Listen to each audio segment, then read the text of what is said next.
Good evening, visitors, and welcome to the Australian War Memorial's last post ceremony. My name is Dan Hiscock. Tonight we mark the 55th anniversary of the start of the Tet Offensive. Although no Australians died on the day that the Communist General Offensive, General Uprising began, the fighting that took place all over South Vietnam in the following month not only claimed Australian lives, but deeply affected how the war was viewed at home. By 1967, the war in Vietnam was deadlocked. To break the impasse, North Vietnamese commanders began planning a campaign of surprise offensives that would target every major city and town in the south, as well as provoking a general uprising that would further weaken the resolve of the South Vietnamese government, the Americans and their allies. The offensive took advantage of the ceasefire at Tet, the Vietnamese Lunar New Year festival, at the end of January 1968. On the morning of the 30th of January, 55 years ago today, the North Vietnamese and Viet Cong began the attack. When the main operation began in earnest, in the early hours of the next day, the offensive was countrywide and well coordinated. Heavy ground, rocket and mortar attacks were launched against most provincial capitals and autonomous cities, as well as district capitals and other small towns in South Vietnam. In Saigon, Viet Cong suicide units attacked prominent buildings such as the Presidential Palace and the US Embassy. Australian forces were heavily engaged during Tet. 3RAR were given the task of recapturing Ba Ria, the capital of Phuoc Tuy province, and a few days later dealt with a similar Viet Cong attack against Long Xien. 2RAR and 7RAR had been deployed to Bien Hoa province to cover the northeastern approaches to the nearby air base complex, and in March returned to base at Nui Dat.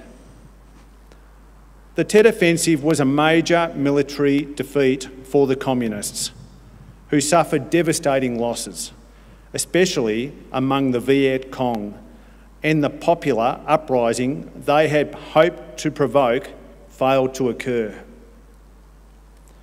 But Tet was a major political and propaganda victory for the North, becoming a turning point in American and Allied perceptions of the war, creating the impression that the war could not be won, and fuelling anti-war sentiment in the West. This evening, we warmly welcome the family of Warrant Officer Class 2, Antonino Parrello, whose story will be told shortly by Signaller William Parrello from the Australian Army, who is Warrant Officer Class 2 Parrello's great-nephew. We are honoured to acknowledge General David Berger, Commandant, United States Marine Corps, and Mrs. Donna Berger, accompanied by Lieutenant General Simon Stewart, Chief of Army Australia, and Mrs. Katie Stewart. We are also honoured to welcome Mr. Doug Tier, President of the Australian Army Training Team Vietnam Association, New South Wales branch, and Mrs. Nancy Tier, and Lieutenant Colonel Simon Herder, retired, on behalf of the AATTV Association Queensland branch. We warmly welcome other members of the AATTV Association and Vietnam veterans who have joined us for this evening's ceremony. As always, we welcome the veterans who have served, those still serving, and the families that love and support them. The live stream of this ceremony is made possible by the Returned and Services League of Australia and the RSL and Service Clubs Association, We welcome members who are watching the broadcast of this ceremony across Australia. During this evening's ceremony, wreaths will be laid at the base of the pool of reflection by family and visitors to the memorial. If you are able, please stand and join in singing the national anthem.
The Australian War Memorial was the vision of Charles Bean, Australia's First World War official historian.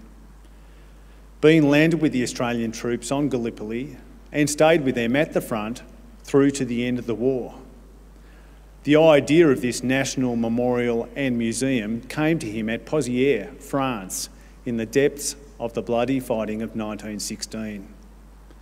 Bean's idea was that this would be a place where families and friends could mourn loved ones buried in faraway places.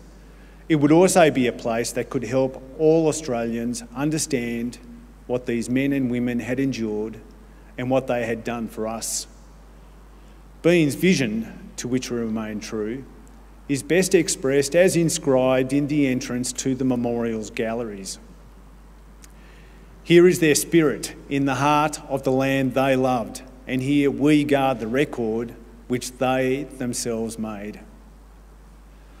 Tonight, we will read the story behind just one of those on the Roll of Honour, which lists the names of more than 103,000 men and women who have given their lives for us in war and on operations for more than a century. But first we present a lament, Flowers of the Forest. Wreaths or floral tributes will now be laid at the base of the pool of reflection.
Today, we remember and pay tribute to Warrant Officer Class 2, Antonino Parrello.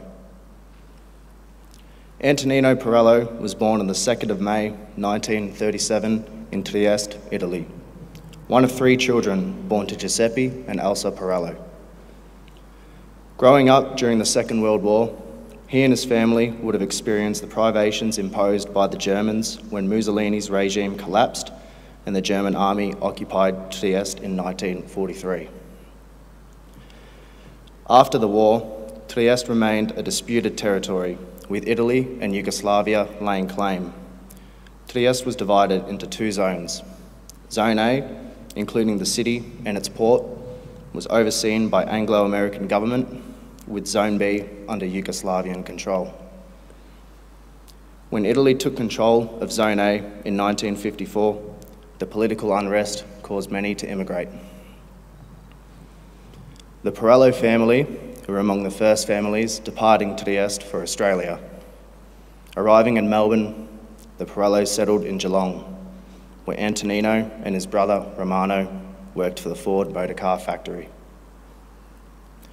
Known as Tony, Parrello was a likeable character, considered to be the life of the party. He excelled at Latin dancing and also loved swimming, diving, and playing soccer. Parrello enlisted for service with the Australian Army on the 28th of May, 1958. After completing basic training and then infantry training, he was posted to the 1st Battalion, the Royal Australian Regiment, joining 3 platoon of Alpha Company and soon becoming platoon signaller.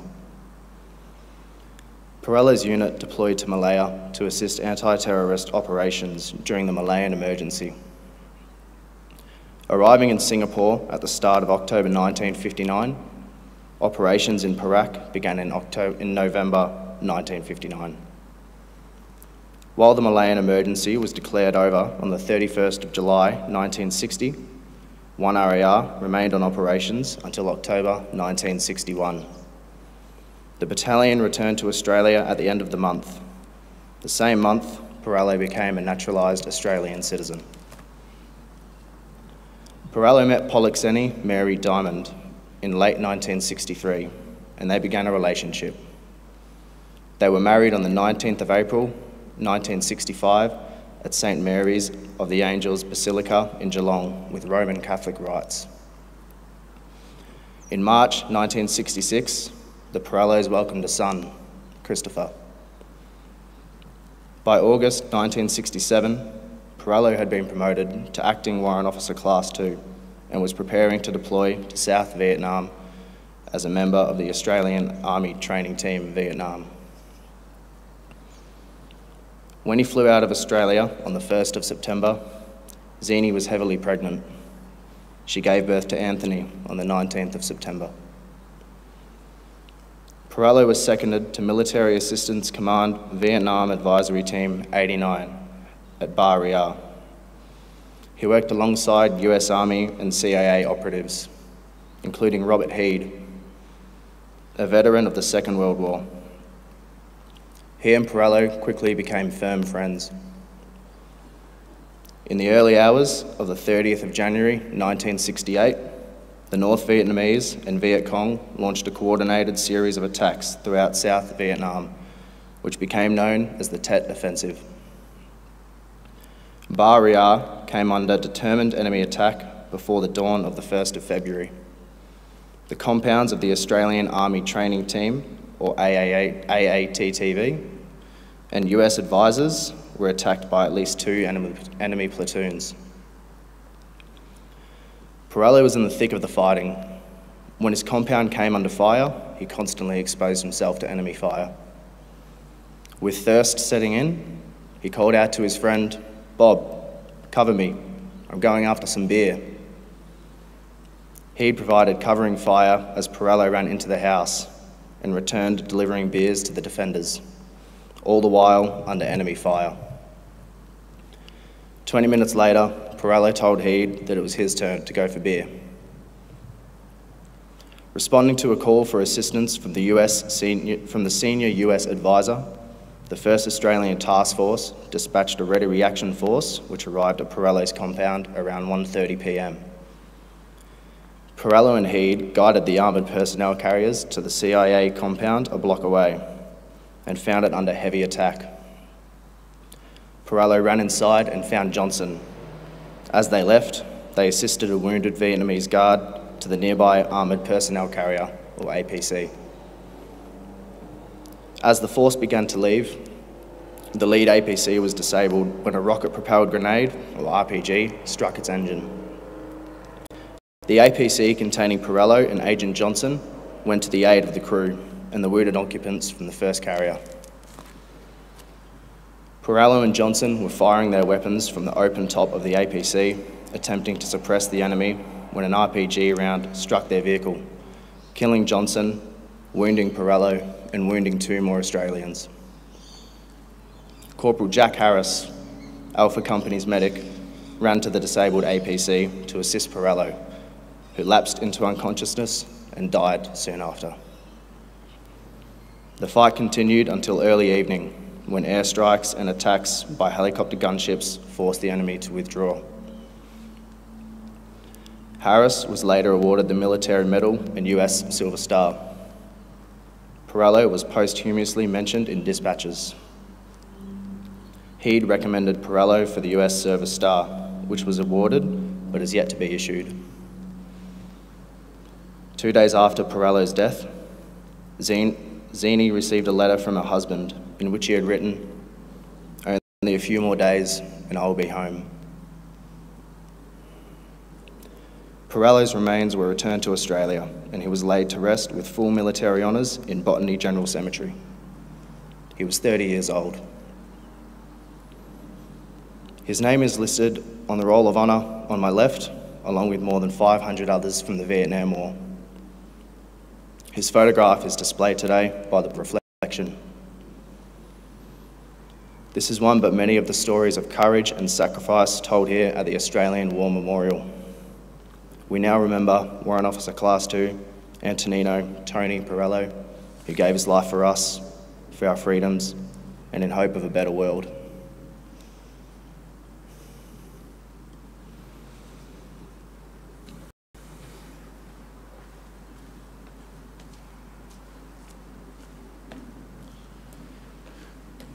Please be upstanding for the reading of the ode and sounding of the last post.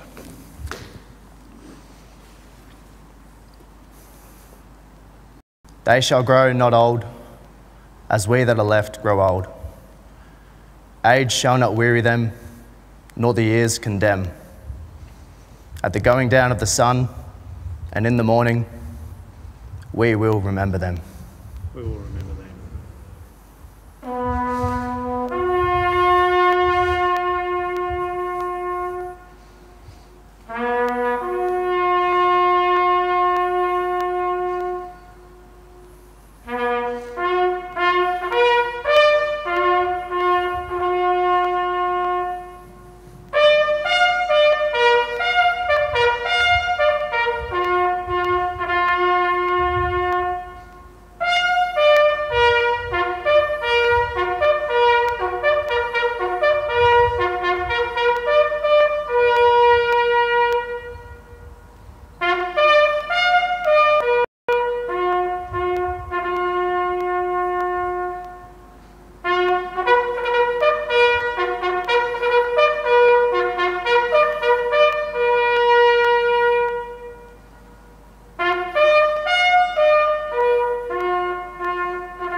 Lest we forget.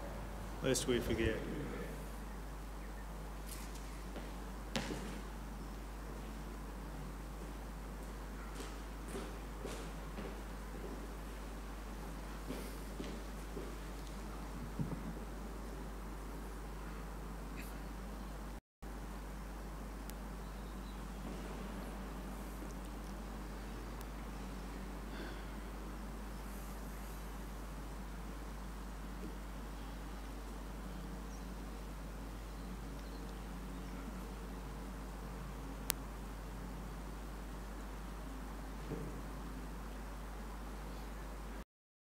We'll leave you this evening with the words of the memorial's founder, Charles Bean. Many a man lying out there at Pozières or in the low scrub of Gallipoli, with his poor, tired senses barely working through the fever of his brain, has thought in his last moments, well, it's over. But in Australia, they will be proud of this. Ladies and gentlemen, that concludes the last post ceremony. On behalf of the Director, staff and volunteers, thank you for visiting the Australian War Memorial today and for your continued support of the Memorials Development Project. We wish you all a very pleasant evening. Thank you.